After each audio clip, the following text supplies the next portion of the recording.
Hello, everyone, and welcome back to the latest edition of the Jake Stick with Jacob Elyachar Podcast. I'm your host, Jacob Elyachar, the chief content producer and writer of JakeStick.com, a pop culture entertainment news website.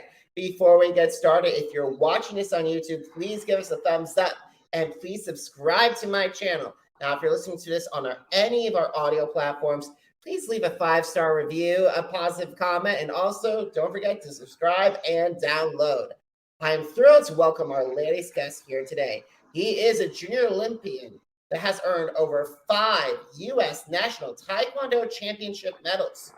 He's also a stuntman who's appeared on shows and projects such as The American Horror Stories, General Hospital, and The Suicide Squad. He's also the CEO of Simplicity Pictures. So please help me welcome Peter Jang to the podcast. Thank you so much for having me. You're so welcome, Peter. Thank you so much for taking time out of your schedule to talk to me today. I really appreciate it. I'm honored to be here. I'm happy to have you here. So, Peter, when did you get into fitness, and how did that passion evolve and desire to pursue Taekwondo? Well, actually, I started Taekwondo when I was very young. I first started with Kung Fu when I was about 8 years old. I was a family friend who recently passed just a couple weeks ago. But a very old family friend that he taught me Kung Fu at a Chinese school that I was going to when I was younger. And then after that, we went to a bunch of different tournaments. And then my father found that I was very good at sparring, fighting. So he wanted to find something that was a little bit more organized. And since Taekwondo was an Olympic sport, or is an Olympic sport, decided to put me in there, and it was more of a structured type of thing. And they have the Junior Olympics and the US Open and all these different kinds of levels to it. So and then I stuck with that just because it was a fun sport to be in, and then also martial arts has just been a very grounding portion of my life. And when you talk about fitness, what I really loved about martial arts is it's not just about physical fitness, but also about mental toughness and about determination and also empathy with other people. So. That's always great. That's phenomenal. And I gotta say, it's there's so many different sides of martial arts and Taekwondo. I went to birthday parties that included Taekwondo in them when I was younger, okay. But unfortunately, I did not mix well. But even though I was a big fan of Power Rangers. Oh, okay, yeah.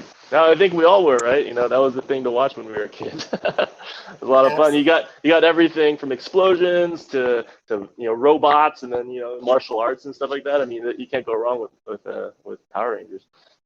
Absolutely, absolutely. So, when you decided it was time to elevate your Taekwondo to a junior Olympic level?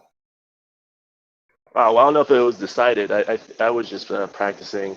The way that it was set up in the Junior Olympic circuit was that there was your state championships, and then if you qualified in state championships, then you go to the national championships to compete for the nationals, right?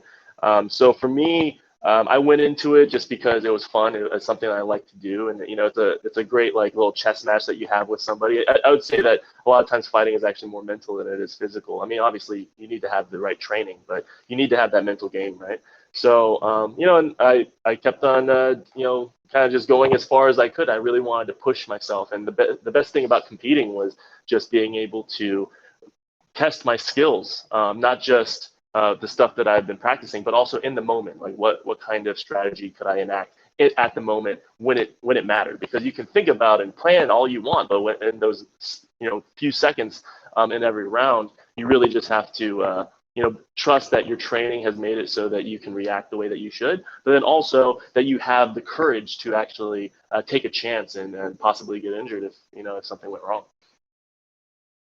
And that's definitely something that's a chance that you could take. But however, those chances have turned into 5 awards when you received 5 US National Taekwondo Championship medals. So what was your reaction when you received those medals, and how did those help you improve take your skills to the next level? Well, for me, I mean, the medals, they're cool, but I was really just about the journey and the training and really just a lot of it. At that point, martial arts was just something that I liked to do and something that I was passionate about. It still is. but I didn't really expect it to do anything for my life, like professionally or anything like that. I mean, I didn't even know that there were like, it was a real stunt industry like out there and all these different things. So, when I was doing those things, it was really just once I got one, then I was like, all right, what's next? All right, what am I doing next year? Okay, when do I need to go back and start training again? And when do I need to start, building muscle, cutting weight, all these different things. I was always just very goal oriented, I guess is the best way to put it. And once I finished one thing, I just moved on to the next. And what's the next thing I can do? Because this is just, I didn't have to think about it. It's just something that I wanted to do as an internal drive for it. I'm glad you mentioned stunts because that was my next question. And when did that passion turn into stunt work? Right. Well, actually, it was a bit because when I was in college, I joined the Taekwondo team at the University of California, San Diego, and I was an economics major. I just wanted to be a business person, but I always wanted to be an entrepreneur. So I had a big focus in college for entrepreneurship and marketing and those kind of things, because that's just something that I was interested in. I took really crappy sales jobs, selling like cable television door to door, also as training for myself. I didn't like the job, but I was like, well, if I can do this, then I can sell anything, because I knew that sales skills were so important in the real world. So, by the time I graduated, I had kind of figured that my martial arts was just going to be something that I do for myself. It's just something that I love and I want to keep doing. It keeps me centered. It keeps me disciplined.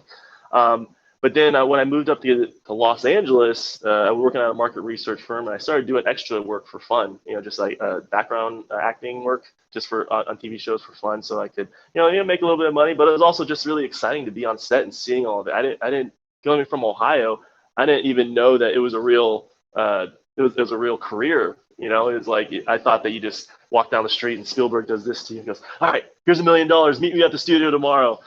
So once I got up here and I started seeing that, oh, this is an actual industry. This is just business. Like the director's a CEO, and then your producers are your board of directors, and you have your marketing people, you have sales agents, you have all these different things. I mean, I started realizing that there is a business side to this, and it is something that I had been training for. And then my martial arts training mixed in with my passion for acting. I did a 3-year Meisner program once I got up here at the Ruskin School of Acting in Santa Monica. And it really just all kind of fell into it. I realized how I always knew I had a very big interest in film and just an artistry in general and writing. But now once I saw all the dots connect, it's like, oh, well, I'm in the right place. I have the right passions. I can learn the stuff that I don't know, and then there's a lot of things that I can learn on the job too. Once I started putting all those bits together, I was like, okay, you know what? This is a career that I can actually. Sorry, I'm a little bit high. Let me go down a little bit. But I saw that this is something that I can really work at, and something that I can put my mind to and make a plan for myself. And as long as I stick to that, one, it's just work that I don't have to think about, because I could fail at something that I don't like, so I might as well try for something that I do. Awesome. And one of those things that what I recognize you immediately when I was reading your background, and like you were part of one of the best fan fiction, best pop culture things in geek culture. You played Ryu in Batman-Sun's legendary Green Ranger versus Ryu beatdown video. And what did it mean to you to face off against JDF, who reprised his role as Tommy Oliver for Batman-Sun in this viral video? Oh, well, it was amazing. When Aaron Schoenke, he's the creator of Batman-Sun, he's also the director of all these. When he first approached me, we had kind of done some other stuff, and when we put together the Scorpion from Mortal Kombat versus the White Ranger from Power Rangers, that was the first beatdown that we did. It was all just passion, because we like Power Rangers, we were into Mortal Kombat. We knew that he had this good fan base that would really hold us to task about all these different things. So we wanted to be as true to the games and also the culture of that was created with both of those. But it turned out so good, and then Aaron actually contacted JDF, or Jason David Frank, and he was so excited about it that he decided, oh, you know what, I'm gonna put myself in here too. So by the time we did that second video, and then he was going to be on set, he was going to reprise his role. He was going to do the the morphing for the first time in like 20 years, and all of us just on set, our hearts exploded, and and he was such a cool guy too. He's so in love with his fans, and so dedicated to how much people had cared about him, and he cared about them right back. It was really great to see on a professional level, take away all of my personal side, but just as a professional, being able to see how his dedication and passion really impacted everything that he did and everybody that he met, including myself. So, it was such an honor to be able to work with him and to see that. And then when we moved forward and did the Lionsgate project, Street Fighter, Power Rangers Legacy War Street Fighter Showdown, and he actually pushed to bring me and Aaron to allow me to reprise my role as Ryu, and then actually turn me into a Power Ranger. I mean, boom! It was crazy. I mean, look, I even have an action figure of the character that I played, and it's just smokes, like that's so cool. For those of you who don't know, who are not watching this on our audio, Peter just showed Case's action figure that they made. Can you see that again, please? Because I am. Holy smokes! Wow! It's pretty dope. Yeah. That is dope. So I mean, it's just and then they had a party for us at Comic-Con, San Diego Comic-Con, and they threw a party for us, and big panel with 800 people in attendance. I mean, the fans are just amazing for Bat and the Sun, and Aaron. That's a testament to Aaron and what the work that he's done for it. But yeah, I mean, being part of all of that, it's left an imprint on my entire life. And then, when recently he passed, it was such a hard hit for all of us because, he was so beloved around the world, but then we also knew him personally. And to see that happen, or to know that happened, I mean, I don't know. All I can do is just be thankful that I was able to meet the man and know him on more than just a surface level, and I'll hold that with me for the rest of my life. I'm also very grateful because he did come to Kansas City a couple of times. And one time I was very grateful to be in line because I played with so many action figures, assembled so many Megazords, written so many fan fictions and potential storylines. But to finally meet him, I was just in awe. It's still one of my favorite moments. And I'm so grateful to have that moment with him. Mm-hmm. No, for sure. I mean, he had that effect. He was that person, inside and out, and I think that's why he had such well-deserved love for him everywhere. Absolutely. I want to move on to some of your stunt work because earlier in my intro, I mentioned that you were started as a stuntman for several high-profile shows and movies. So I'm talking about American Horror Stories, the anthology series, not American Horror Story. And of course, the longest running soap opera in America, General Hospital. The Suicide Squad. This was the new one with John Cena as Peacemaker and Viola Davis reprising roles of Amanda Waller and Margaret Robbie as Harley Quinn, correct? That's it. Right. And then, of course, the recently canceled series Westworld, which was a huge HBO fan favorite. So what were some of the lessons that you learned from these sets that helped you grow as a performer? Being able to see those sets, I mean, because obviously I've worked on the no budget, fan fiction kind of stuff, all the way up to your $200 million, budget films like Suicide Squad, and really you just kind of see the thing that really stuck out to me was that the people that are on those sets, it's about the passion and it's about what it's about the product that they're making. A lot of times people can think it's about ego and all that kind of stuff, which I mean, I guess that might be part of it, but for the most, really what it is everybody's trying to do their best to make the audience feel a certain way, and all the way through all those deals. I mean, obviously, you run into some people that are, not the people that you want to emulate, but for the most part, everybody that I met on all throughout these last decade that I've been working in the film industry it's mostly just about passion. It's about really, these artisans are creating the best work that they believe that they can do, and then having the fans react to it in a positive way is the world to all of us. So I think the best thing that I could say is just, staying humble and keeping the passion up. That's really what I learned from working all these years. I think that's incredible to have all these opportunities that you can able to work for and like to learn at so many moments on so many sets. Yeah, no, and same with Westworld, it was canceled recently, but I got to work with, some really, a really great person there. And he played Scorpion in the new Mortal Kombat. I got to talk to him right before he left for it, so I was like, and that was and Mortal Kombat was something that I was huge into when I was a kid. So, being able to spend the time with, some of those people on set, and you get to know them as people instead of, characters that, were in some of my favorite films. Like, it was a real treat. Awesome. So speaking of films, let's talk about that about Simplicity Pictures. So when you decide I want to make my own movies and I want to make my own pictures, and how does Simplicity Pictures stand out in the film world? Right. I started Simplicity Pictures in 2016. I use it's my company that I also use to deal with like studios and all that kind of stuff. So it's contractual, but it's also it's my production company, because the idea that I have is that I've been writing since I was young. My sister is a publishes graphic novels, so I think I got it from her.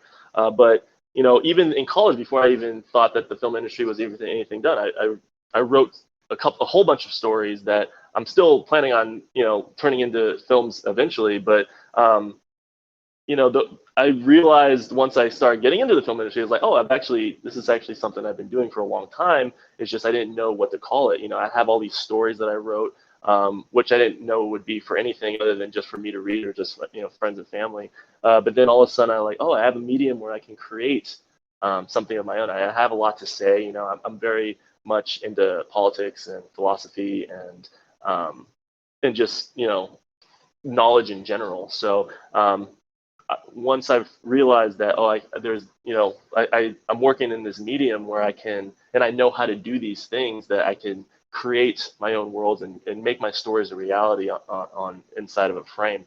That's all I needed. I was just like, okay, well, I have to do this. It wasn't even one of these things like, oh, maybe I kind of want to. It's one of these like, no, I have to make films. Like, this is just what I was meant to do. I wake up thinking about stories and thinking about how I can tell the stories in different ways, and how I can capture an audience, and how I can get what I want to say into the ears and minds of people.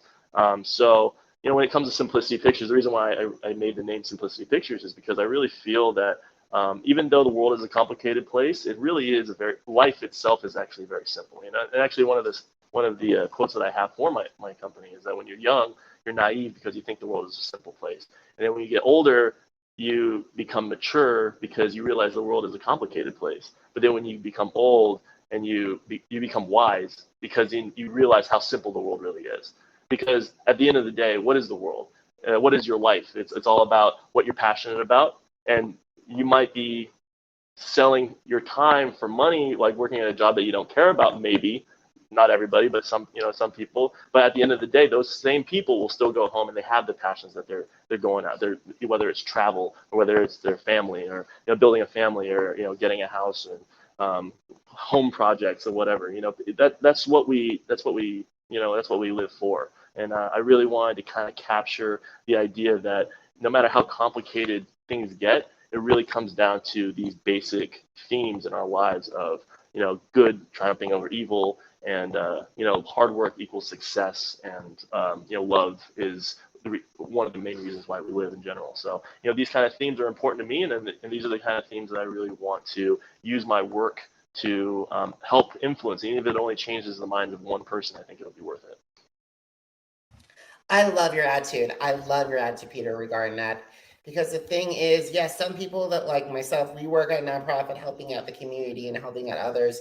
But also we have the same, but however, the thing is, I've been working as a journalist and off and on since 2011 and telling people stories and entering my 12th year of Jake's Take. And I feel very blessed by it. And I need to tell stories. I need to recap America's Got Talent.